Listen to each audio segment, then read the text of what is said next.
Yo, what's going on, guys? It's me, Weep here, back with part 2 for What If MASH Stole Deku's Job, aka What If MASH was the protagonist of My Hero Academia.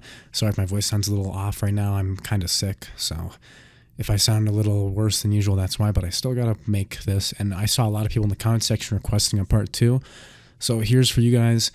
If you guys are curious about what's going on with the full stories, the next one will be What If Naruto was a Dragon Slayer. If you want more info on that, go over to the community tab. You can read the whole post I made talking about that. But anyway, let's get on with the story, starting into part 2 with What If MASH Took Deku's Job. So, starting off last time, MASH has just walked into the door to Bakugo bashing his head into the desk, enraged that this quirkless weirdo somehow got into UA High. Gah, he even had to follow me here. God, just how much of a damn stalker are you, Mush, huh? After which Bakugo would proceed to ignore MASH, who would be standing next to him trying to poke his cheek and get his attention. Bakugo would have an explosive look on his face, looking like a villain, to which Ito would tell MASH to stop poking their classmate's face, and Bakugo not to have such a menacing look with his feet up on the desk, like a ruffian. This is the scene that would happen when Uraraka walks in, seeing that guy who had saved her before. Midoriya? MASH Midoriya? Is that you? MASH would turn around with a blank deadpan stare saying, who are you again? I have no idea who you are at all. Uraraka would fall to the ground with that cliche happening, you know, where they fall on their backs suddenly, almost like they teleported, and would introduce herself again saying she was the girl who he had saved back during their entrance exams. You know, from that big robot that you stopped? Bakugo would stand up, turning towards MASH and saying, wait a minute, it was you? You bastard, you stole first place from me! MASH would look down all depressed, saying, sorry. As he then walks back to his desk, Bakugo would still have no idea how to read this guy.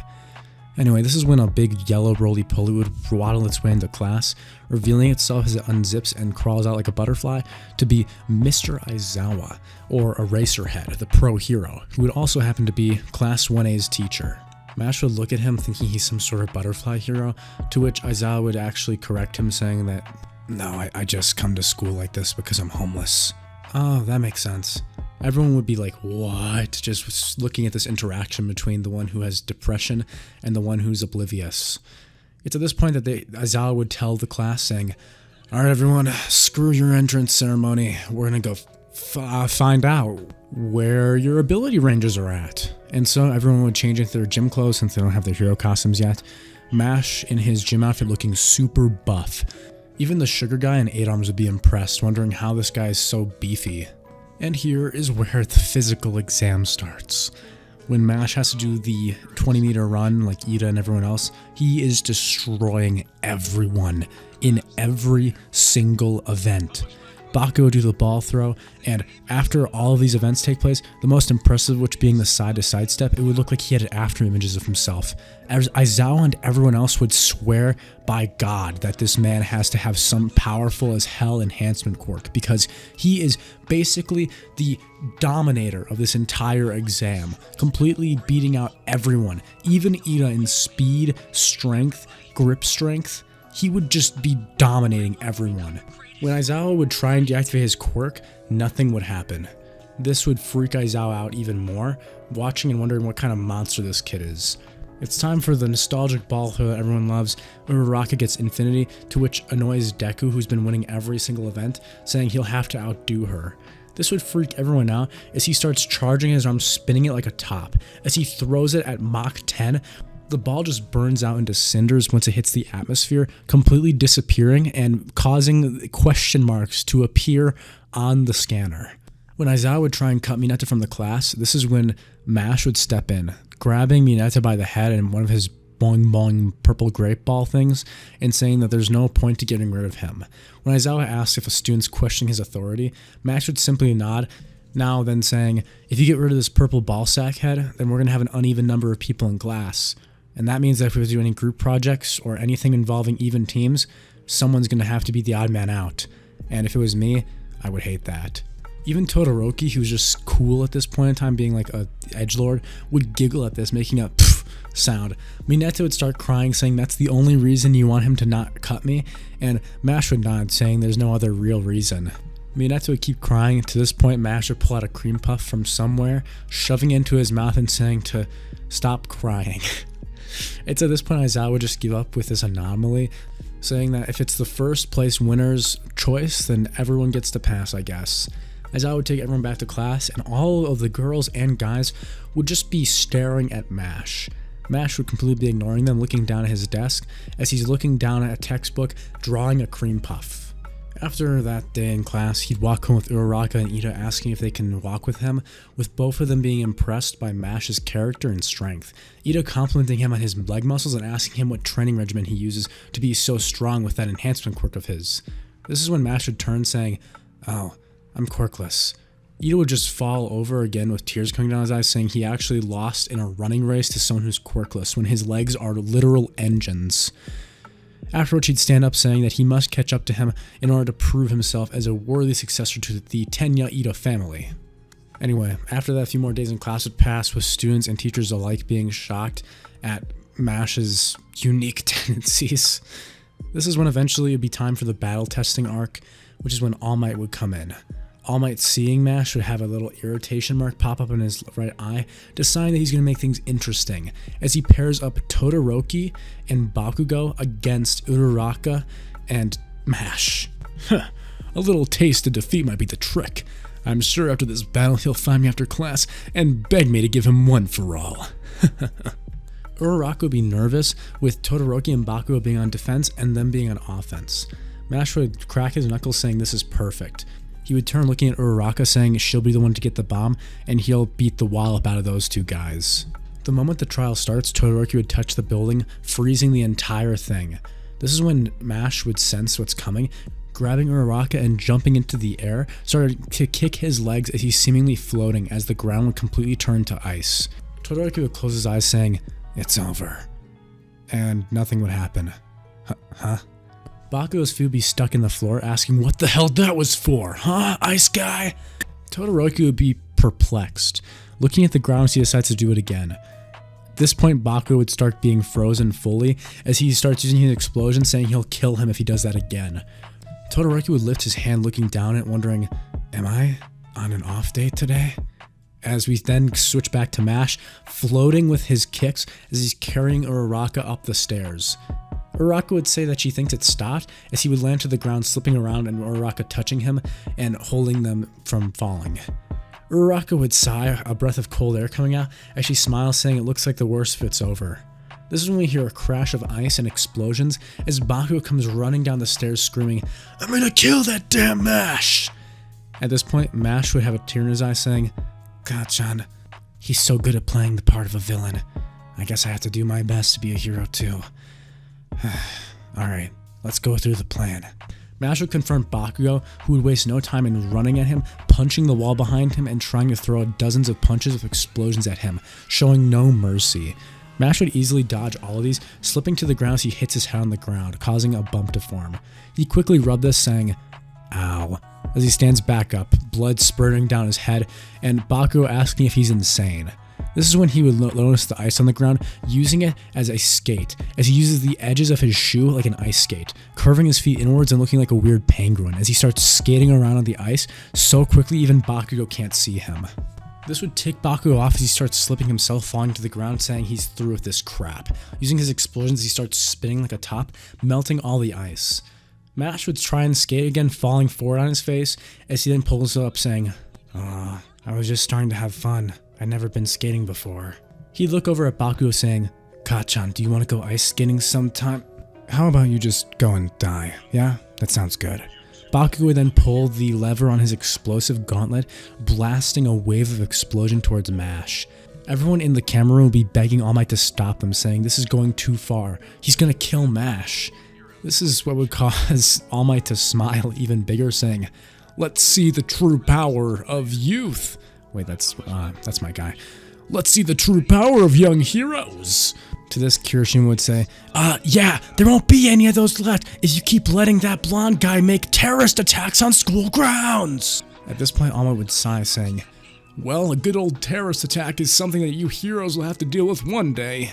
The blast and smoke would clear as we see Mash holding his arms up with just singes on his arms. His clothes having been burned away, but he's completely fine. Bakugo would be exhausted as he falls to the ground, wondering how can he never get the better of this guy? Why is he always ahead of me? At this point, Mash would just put his arms down, saying that hurt a little. As he walks forward, smacking with a chop on Bakugo's head, knocking him out, and tying him up with the capture tape. That's one of the villains captured. Upstairs, we hear a scream as Uraraka has been frozen solid, with Todoroki wondering what that weird guy downstairs is doing. Suddenly, Mash would appear, jumping through the floor, right a few feet away from the bomb, saying, "Damn, I missed."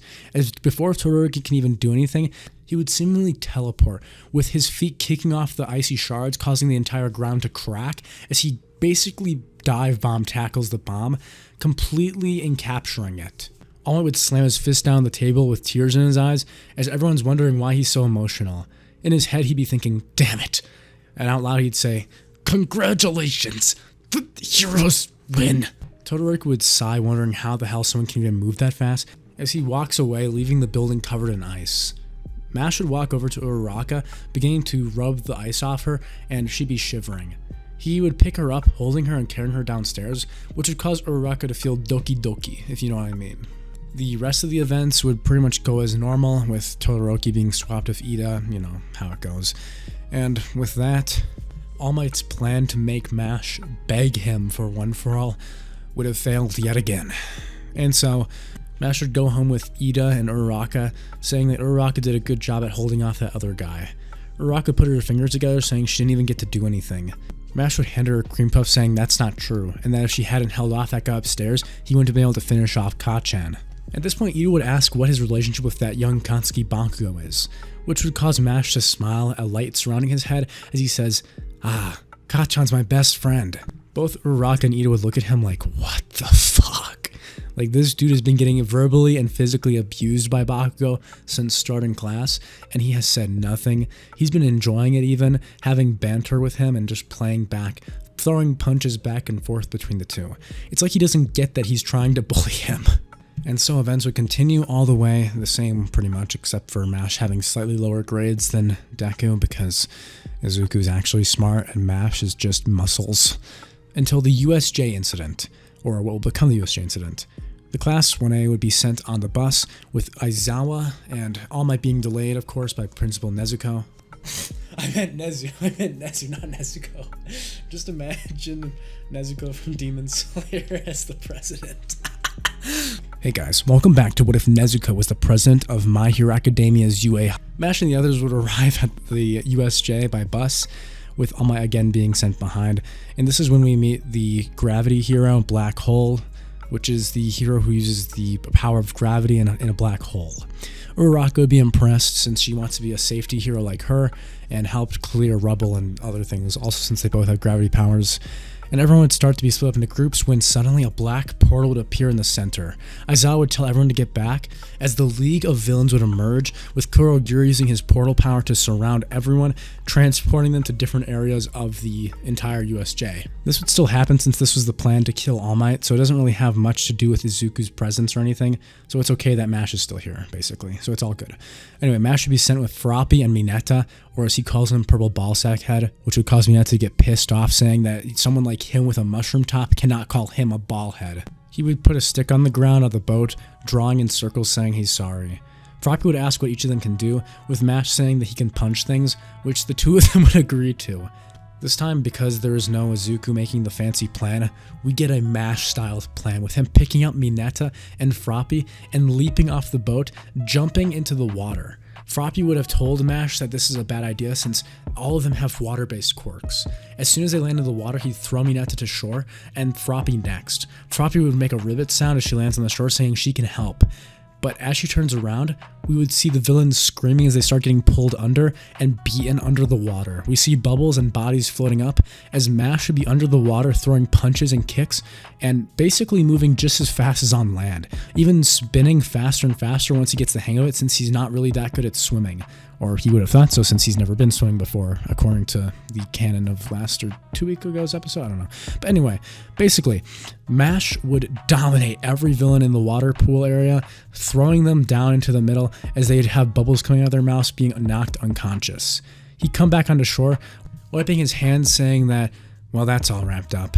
Oh, and by the way, for those of you wondering, since I kind of skipped over this, back during the arc where they're fighting in the teams in the building, or I guess a few minutes ago if you're watching this, everyone gets their hero costumes. MASH did not make a hero costume. He didn't ever draw anything, so his mom just submitted a picture of a cream puff since that's all he ever seemed to send.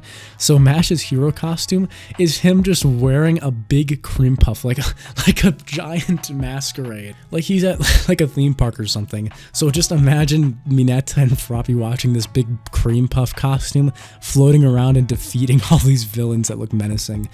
Anyway, once he's back on land, he would see Aizawa or Eraserhead fighting against the Nomu and Shigaraki, who, of course, they don't know their names yet. And Shigaraki would order the Nomu to kill Eraserhead, who'd be deactivating his quirk and stopping the villains from attacking any students, using his quirk to erase theirs. This is when the Nomu was about to punch Aizawa, crushing his head in, when suddenly MASH would appear, catching the fist as the monster would stop moving. Eraserhead would turn looking over at MASH before turning and saying sorry, as he tells MASH and asks if he can handle this guy. Aizawa would trust in MASH's physical strength, having seen how powerful he was at the exam, as MASH would nod saying, "Leave this big guy to me." MASH would strip off his cream puff costume, putting it aside as he's now in his black Under Armour gear with shorts on, you know, the one, with his big weights on his wrists and feet. He'd take the weights off, cracking his wrists as the Nomu would charge at him, Shigaraki being interested and wondering who this kid is. MASH would notice the unique thing about this monster immediately, throwing a punch as his fist would get sucked into the body of the Nomu, realizing instantly that this body is able to absorb the shockwaves from his fists. Shigaraki would then laugh, saying, "Finding a little trouble there, huh, muscle man? Yeah, this Nomu was built to kill All Might, actually. Speaking of which, I wonder where that guy is. But anyway, there's no way some scrawny kid like you could ever defeat the glutes." MASH would throw a kick into the Nomu's head, sending it sprawling backwards and making itself headbutt itself into the ground. MASH would pick it up by the legs and start shoving it into the ground like a carrot. "Kurogiri, save the Nomu!" Kurogiri would make a portal, dropping MASH through a few meters away, as he then pulls the Nomu out using portals, as the Nomu would shake off the dirt, making a loud bird-like caw. Shigaraki would point his finger, saying, "Then as a warm-up test, let's kill this brat. Go, Nomu!" The Nomu would run for it at blinding speed, and this is when Aizawa turns trying to deactivate his shock quirk, but it would be too late as the punch hits MASH. MASH would stand, turning back as he then spits out blood, throwing a punch back at the Nomu and doing a double fisticuff down onto its open brain. The Nomu would scream out as MASH asks who's dumb enough to leave their skull unprotected, as he keeps punching the Nomu in the brain, causing it to get brain damage. No, that's impossible. It has shock absorption. How is it even? And my newest technique, breaststroke attack.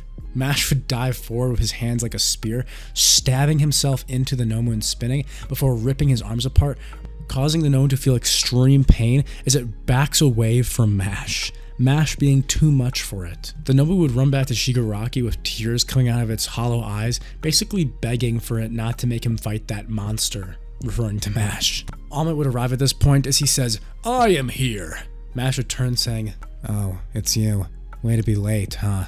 All Might would fall over from the bluntness, begging him not to attack him with such a verbal assault. The Nomu, seeing MASH as distracted, would try to attack him, to MASH throwing an uppercut right into its neck as he starts pummeling him with over 100 times speed punches, hitting the Nomu into the ceiling as its head crunches through the metal, and it's just floating there, hanging. Like when Saitama in his, I know this is unrelated, but like when Saitama jumped for the long jump test in One Punch Man, just has his head stuck as he's swinging from the ceiling. In that moment that Aizawa had turned to look at All Might, Shigaraki would tell Kurogiri to run with a screechy voice, as Kurogiri would open a portal and Shigaraki would jump through it, abandoning the rest of the League of Villains as they decide that they'll have to save their plan to kill All Might for another day.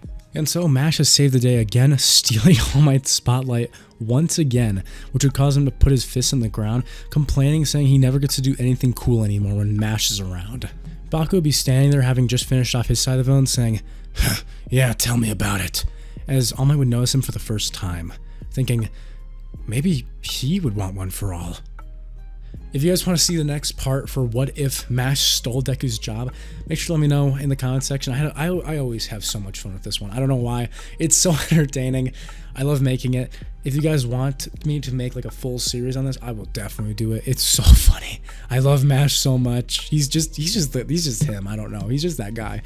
But again, I'll see you guys in the next video, which will probably be for like 2 days from now, because I'm kind of sticking to that schedule. That seems to be a good amount of time for me to have everything working, not be, exhausted every single day and my voice to hurt. And yeah, so I'll see you guys in the next one. I think the next video I'll be coming out will be part 4 for what if Asa was Chainsaw Man, and then the full story stuff will be coming sometime after that. All right. Thank you so much, and I'll see you guys in the next one. Make sure to like, comment, and subscribe. Jane!